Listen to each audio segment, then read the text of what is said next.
Sayyidina wa habibina wa syafi'ina wa maulana Muhammad sallallahu alaihi wasallam zidhu syarafan ya Rabb, zidhu syarafan ya Rabb, zidhu syarafan ya Rabb, ya Rabbi darama wa ta'zima wa rifata wa mahabata wa birra wa salim radallahu tabaraka wa ta'ala al-fahmi ali wal qadir jari sadatina wa immatina wa mawalina Abi Bakr wa Umar wa Utsman wa Ali Al-Hasan thumma Al-Husain wa an baqiyati sahabati wa qarabati Rasulillah sallallahu alaihi wa alihi ajma'in walhamdulillahi rabbil alamin. Assalamualaikum warahmatullahi wabarakatuh. الفاتحة بنية الشفاء والصحة والعافية والسلامة مع التوفيق والهداية وأن الله يرزقنا علما نافعا وعملا متقبلا ورزقا حلالا طيبا كثيرا مباركا فيه من غير تعب ولا نصب ولا مشقة إنك على كل شيء قدير. وإلى حضرة النبي المصطفى رسول الله محمد بن عبد الله صلى الله عليه وسلم وأزواجه وذريته وأهل بيته وأنصار وأصحابه ثم إلى أرواح الأنبياء والمرسلين والأولياء والشهداء والصالحين والأئمة المجتهدين والعلماء العاملين خصوصا إلى روح سيدنا المهاجر إلى الله أحمد بن عيسى وسيدنا الفقيه المقدم محمد بن علي بعلوي ثم إلى روح الشيخ قادر الجيلاني ثم إلى روح مؤلف هذا الكتاب إمام نووي البندني وإمام شيوطي ثم إلى روح كهج صف النظامي ثم إلى روح كهج عبد الله الشافعي ثم إلى روح كهج عبد الراشد عبد الله الشافعي ثم إلى روح حبيب محمد بن علوي الحميد ثم إلى روح أستاذ إحسان بن شافع الدين ثم إلى روح أستاذ هجي فتح رحمن بن هجي أحمد سراء وأصولهم وفروعهم وذي الحقوق عليهم أجمعين وثم إلى أرواح آبائنا وأمهاتنا وأجدادنا وجداتنا وأصحابنا وقرابتنا ولمن له حق علينا ولجميع المسلمين والمسلمات والمؤمنين والمؤمنات خصوصا إلى روح هجي ساوي بن هجي باسن ثم إلى روح هجي متاسم بن هجي ساوي ثم إلى روح هجي متامم بن هجي ساوي ثم إلى روح هجي مرتا بن هجي ساوي وثم إلى أرواح أهل جميع الحاضرين وثم إلى أرواح أهل مسجد نور الهداية أن الله يغفر لهم ويرحمهم ويجعل الجنة مثواهم. الفاتحة. أعوذ بالله من الشيطان الرجيم. بسم الله الرحمن الرحيم. الحمد لله رب العالمين الرحمن الرحيم مالك يوم الدين إياك نعبد وإياك نستعين اهدنا الصراط المستقيم صراط الذين أنعمت عليهم غير المغضوب عليهم ولا الضالين آمين. الحمد لله رب العالمين والصلاة والسلام على أشرف الأنبياء والمرسلين سيدنا محمد وعلى آله وصحبه أجمعين. أما بعد.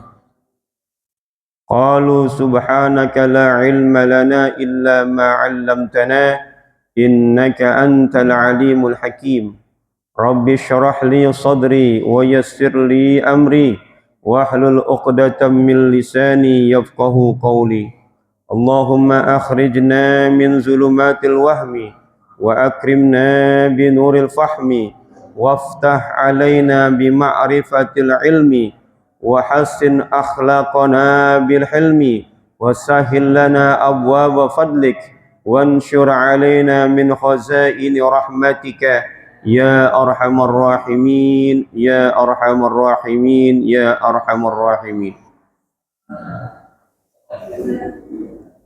Puji syukur kita panjatkan kehadirat Allah Subhanahu wa taala yang banyak memberikan kita nikmat, nikmat iman, nikmat Islam, nikmat sehat wal afiyah, nikmat taufik wal hidayah, nikmat panjang umur, yang karena dengan nikmat itu semua kita hadir di Masjid Nurul Hidayah dalam rangka melaksanakan kewajiban kita, yakni salat maghrib yang kita laksanakan secara berjamaah, dilanjutkan dengan talabul ilmi. Mudah-mudahan niat langkah kita ke tempat ini mendapatkan ridha, barakah, pahala dari Allah Subhanahu wa taala. Salawat dan salam semoga tercurahkan kepada baginda Muhammad sallallahu alaihi wasallam serta keluarganya, sahabatnya dan para pengikutnya setia.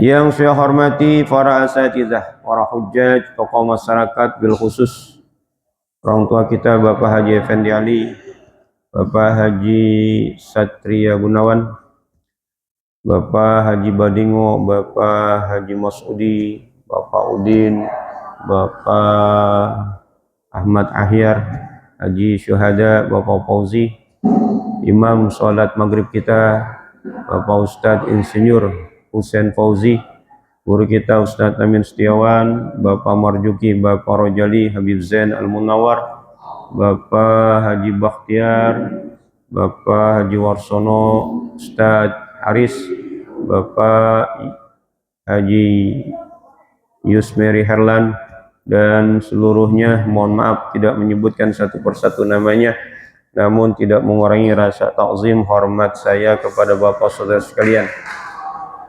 Hadirin yang dimuliakan Allah Subhanahu wa taala, melanjutkan pelajaran kita pada minggu yang lalu, pada malam Kamis yang lalu, yaitu berkaitan dengan fi fadilati iyadatil marid, yaitu keutamaan menjenguk orang sakit.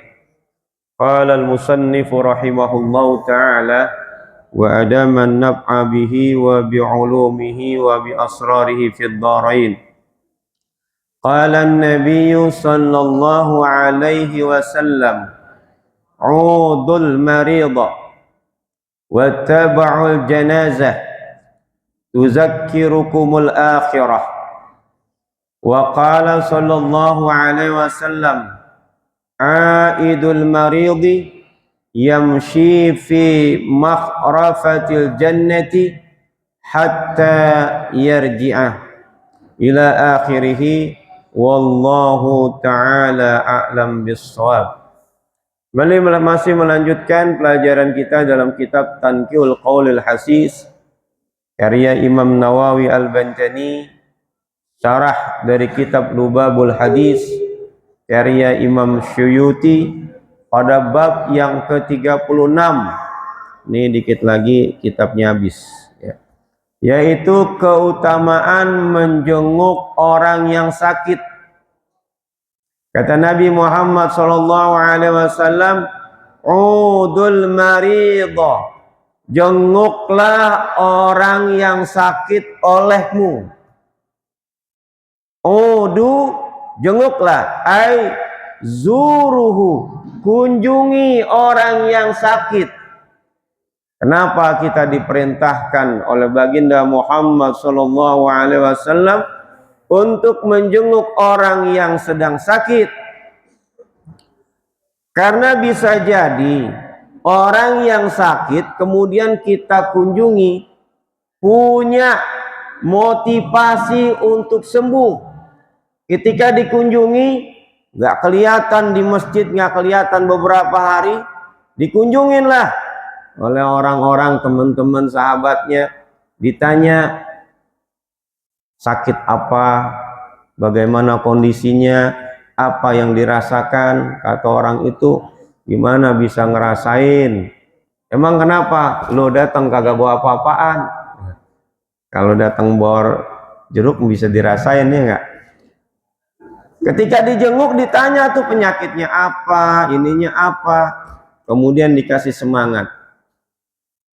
Pertama, biar sabar dapat cobaan.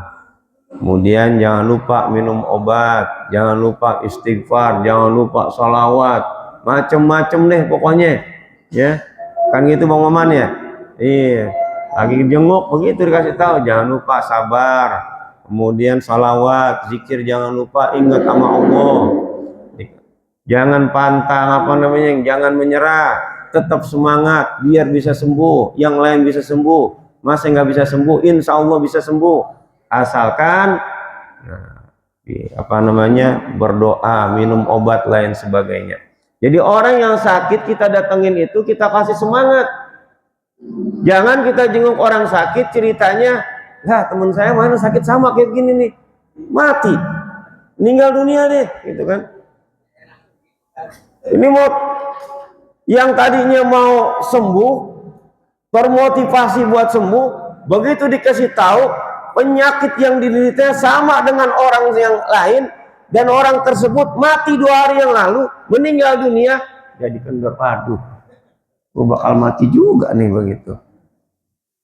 Jadi jenguk orang sakit itu nyemangatin, ya, nyemangatin buat sembuh, doain biar sembuh. Jangan ditakut-takutin, apalagi disumpahin biar cepat mati. Jangan. Walaupun doa kita kemarin kan, ya kita doa, ya Allah berikan kesembuhan kepada orang ini dengan segera. Berikan kesabaran terhadap cobaan. Dan yang ketiga, seandainya orang ini ditakdirkan untuk meninggal dunia, segerakan dan mudahkan sakaratul mautnya. Karena ada orang yang kita kunjungi ketika sakit, yang kata dokter misalnya, waduh ini susah nih, susah buat sembuh, selang di mana-mana. Ya doanya salah satunya, 1, segerakan sembuhannya. 2, orang ini sabar menerima penyakit dari Allah, yang jaga juga sabar. Dan yang 3, kalau seandainya orang ini ditakdirkan untuk menghadap Allah, permudah cara meninggalnya, kan gitu. Kasihan juga orang yang sudah lama-lama di rumah sakit, sebulan 2 bulan, ada alat di mana-mana, ya. Kalaupun sembuh misalnya cacat macam-macam, nah doanya udah serahin aja sama Allah Subhanahu wa taala. Cuman jangan pernah ada terdetik dalam hati kita ketika kita misalnya merawat orang yang sakit, udah lama, orang tua kita dalam hati terbesit, kapan sih bapak gue meninggal? Kapan sih mak gue meninggal? Kenapa? Capek ngurusin orang sakit. Pernah suatu ketika ada teman saya ngadu ke dia, Ustaz, ini ibu saya kalau sakit maunya sama saya, nggak mau sama yang lain, sama kakak saya, kayak adik saya nggak maunya sama saya, tinggal sama saya, gitu kan. Terus gimana? Ya saya rawat aja, gitu. Udah lama sakitnya, saya bilang sama dia, Pak, jangan pernah ada perasaan dalam hati. Perasaan apa? Bertanya kapan ibu saya meninggal. Nah, seakan-akan nggak redho, ya, nggak suka dititipin ngerawat emaknya atau ibunya. Tuh. Banyak yang pakai begini nih, nggak diucap sih, cuman ada di dalam hati. Tuh. Hati-hati, ya, hati-hati. Jadi perintahnya udhul maridho, jenguklah orang yang sakit, tengok orang yang sakit. Ditengok itu kita bawa hadiah, bawa macam-macam deh, makanan-makanan. Bukan hanya buat orang yang sakit, juga buat orang yang jaga, gitu. wattaba'ul janazah, dan iringilah jenazah. Ini dua fadilah yang berkaitan dengan umat manusia. Karena memang perintah Allah itu di dalam kehidupan kita cuma dua. Dalam satu kitab disebutkan, fa inna jami'a awamirillah, sesungguhnya seluruh perintah Allah itu ila khaslatain, hanya berpulang, tarji'u ila khaslatain, hanya kembali kepada dua. Yang pertama adalah at-ta'zimu lillah, mengagungkan Allah. Ibadah-ibadah yang mengandung keagungan kepada Allah. Contohnya sholat, ibadah haji, macam-macam tuh. At-ta'zimu lillah, mengagungkan Allah. Yang kedua, wa syafaqatu li khalqihi, yaitu berbuat baik kepada penciptaannya, entah itu manusia, entah itu tumbuhan, entah itu hewan.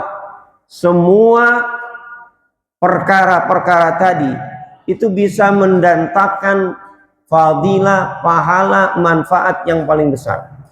Bahkan terkadang Allah banyak menilai ketika seseorang itu syafaqatu li khalqihi, membantu atau menolong hamba-hamba Allah, ciptaannya. Nah, ini hadis ini salah satunya adalah dalam kategori menolong, membantu saudara-saudaranya, dan itu punya pahala yang sangat besar. Nanti setelah ini ada hadis yang menggambarkan pahala orang yang menjenguk orang sakit. Jadi yang kedua setelah menjenguk orang sakit adalah wattaba'ul janazah, mengiringi jenazah. Jadi kalau ada yang meninggal dunia, kewajiban yang kita mesti kedepankan yaitu adalah mensolatkan. Itu salah satu wajib kifayah kita, ya, mensolatkan. Setelah nyolatin, iringin jenazahnya ke makamnya. Kalau yang ada waktu, kalau yang sempat, gitu. Apalagi teman kita, sahabat kita, family kita, kalau habis nyolatin, iringi jenazahnya ke makam. Itu pahalanya 1 qirot. Nyolatin 1 qirot, kemudian nganterin jenazah 1 qirot. 1 qirot berapa? Itu kira-kira sebesar gunung Uhud pahalanya. Jadi kalau orang nyolatin pahalanya 1 gunung Uhud, nganterin jenazah pahalanya 1 gunung Uhud. Tuh. Kalau di sini tradisinya habis nyolatin, ya, ada yang ngasih duit, ya, tradisi di sini, gitu. Habis nyolatin dikasih amplop, ya. Kalau di sebelah sana di daerah Pancoran, Buncit, nggak dikasih amplop, cuma ngundang. Contoh misalnya di Al-Makmur ada yang nyolatin, lalu dikirim surat untuk mengundang DKM Masjid Nurul Hidayah dan jamaahnya. Dalam undangan itu ada amplop, isinya 500.000. Nah, berarti disuruh bawa orang 10 orang, masing-masing 50-50. Kalau 300.000, 6 orang. Daerah sono, daerah mana tuh? Daerah Buncit, daerah Pancoran tuh modalnya kayak begitu, ya. Kalau di sini habis nyolat dikasih. Ada yang pinter keblinger, bagian depan, begitu depan dikasih, mundur bagian belakang, dapat lagi. Baris kedua, bagian kedua udah dapat, mundur lagi bagian ke belakang. Nah, dapat 3, ngarapin amplop. Ada yang begitu nggak? Ada nggak? Tapi bukan jamaah Masjid Nurul Hidayah kali ya. Mudah-mudahan bukan jamaah Masjid Nurul Hidayah, gitu kan? Itu. Ya. Ada yang dikasih itu nolak, ya, ataupun tidak diterima ditaruh di kantong, apa namanya, di amal itu, amal kotak masjid. Kalau dikasih terima aja, habis itu nah, taruh di mana, di masjid, atau sedekahkan lagi. Jadi berantai itu, ya nggak? Berantai nggak? Berantai. Kita dikasih, alhamdulillah. Ketemu orang yang miskin, kita kasih lagi, berantai itu pahalanya. Kita dapat pahala, dari situ orang yang ngasih juga dapat pahala, karena tradisinya begini. Ya. Wattaba'u jenazah, iringi jenazah sampai dengan ke makam. Udah di sana jangan ngobrol, di sana ngobrol. Kan di sana kita biasanya apa? Nyaksiin bagaimana proses penguburan, dibacaan Fatihah, bacain Yasin, bacain macam-macam gitu ya. Nah, talqin macam-macam. Nah, ada yang protes, emang ada di kuburan boleh baca Quran? Karena ada hadis Nabi Muhammad dari Ibnu Abbas, kalau nggak salah ya. Kalau saya meninggal bacakan saya surat Al-Baqarah. Jadi boleh baca. Ada orang misalnya, kenapa dibacain tahlilan di sana? Karena pernah Rasulullah SAW ketika menguburkan seseorang, dia baca la ilaha illallah, subhanallah, dan seterusnya. Lalu ditanya, apa yang kau baca? Aku baca ini, baca ini. Kenapa? Agar meringankan orang yang ada di kubur. Jadi boleh di situ ayatnya, ya, baca apa namanya, talqin macam-macam, ya. Cuman ada juga yang orang nguburin itu nggak baca apa-apa, terserah ada ya masing-masing gitu. Tapi yang jelas perintahnya itu wattaba'ul jenazah, iringi jenazah itu sampai dengan ke makam. Jadi ada dua perintah Nabi Muhammad SAW yang berkaitan dengan hubungan manusia terhadap manusia. Yang pertama adalah udhul maridho, jenguk orang yang sakit. Yang kedua, iringi jenazah sampai ke makam. Apa yang pengen ditarai ketika kita jenguk orang yang sakit dan juga mengiringi jenazah? Kata Nabi, tuzakkirukumul akhirah. Dua perkara itu dapat mengingatkan engkau kepada akhirat. Begitu kita jenguk orang sakit, apalagi sakitnya parah, apalagi sudah sakaratul maut, teringat, oh, suatu saat kita ngalamin yang kayak begini. Suatu saat kita juga bakal meninggal. Begitu kita iringi jenazah, hari ini kita mengiringi teman kita, saudara kita, famili kita. Suatu saat kita yang akan diiringi. Kalau kita rajin ngiringi orang yang meninggal, rajin misalnya mensolatkan orang meninggal, kita berharap ketika kita meninggal yang nyolatin kita banyak. Kalau yang nyolatin kita banyak, lebih dari 3 shaf, maka kata hadis Nabi, wajibat jannah, maka wajib baginya masuk surga. Karena orang yang disolatkan dengan 3 shaf, Allah ampunkan dosanya. Gitu.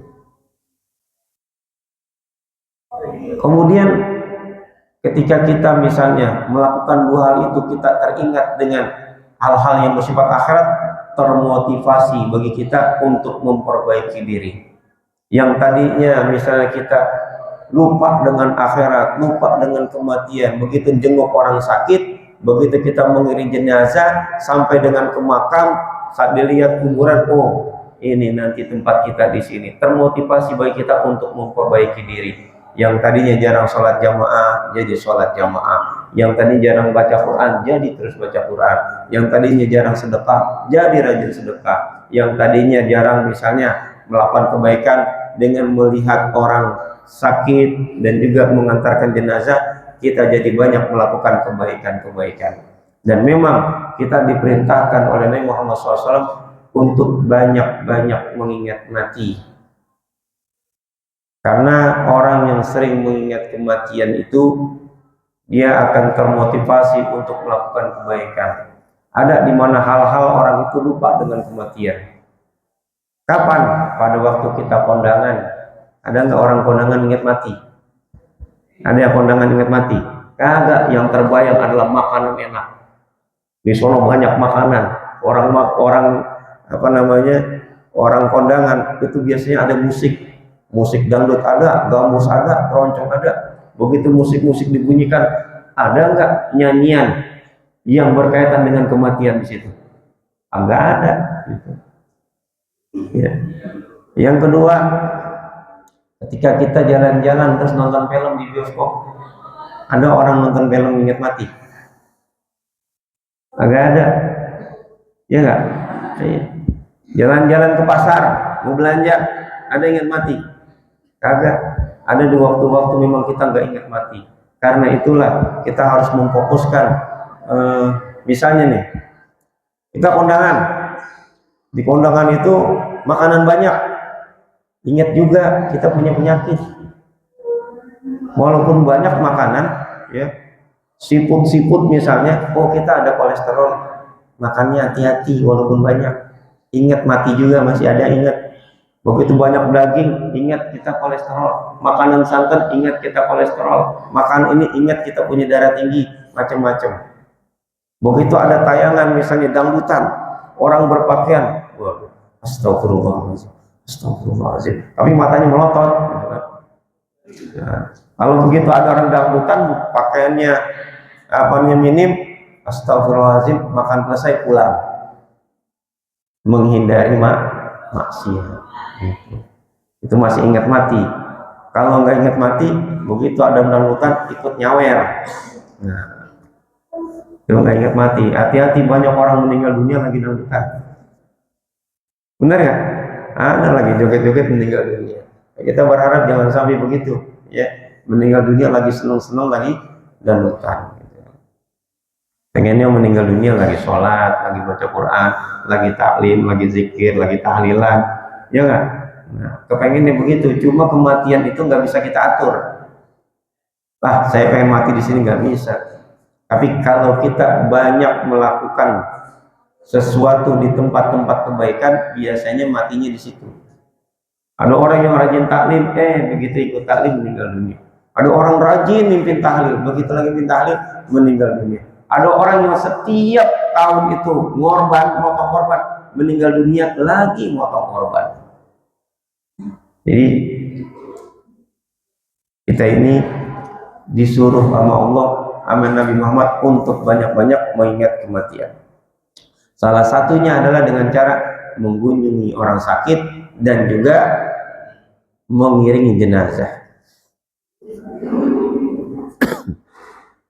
Wa qala sallallahu alaihi wasallam, Nabi Muhammad SAW bersabda, Aidul marid yamshi fi makhrafatil jannah hatta yarji'a. Orang yang menjenguk orang sakit, yamshi fi makhrafatil jannah, dia itu sedang berjalan di perkebunan surga, hatta yarji'a, sampai dia balik. Jadi orang yang jenguk orang sakit seolah-olah dia sedang memetik buah di perkebunan surga. Semakin jauh tuh orang yang kita jenguk, maka semakin besar pahalanya. Apalagi misalnya kita jenguk itu jalan kaki, pelan-pelan, itu langkahnya dihitung kebaikan.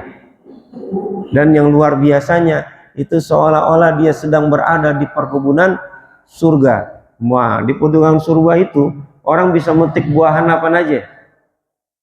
Metik buahan, dan buahnya itu dekat dengan kita. Seberapa besar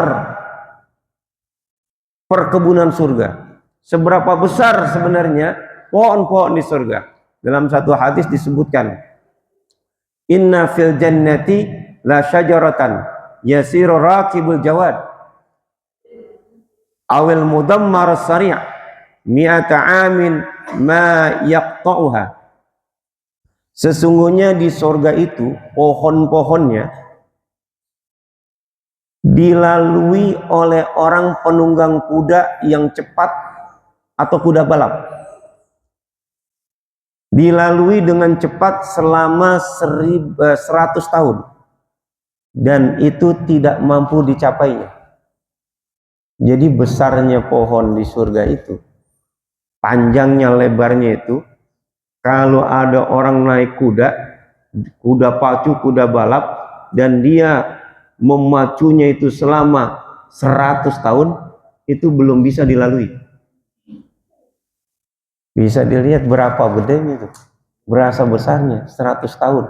Kuda balap, kuda pacu, kira-kira menempuh jarak misalnya 1 jam berapa kilo? Kan di sini ada iklan Toyota Kijang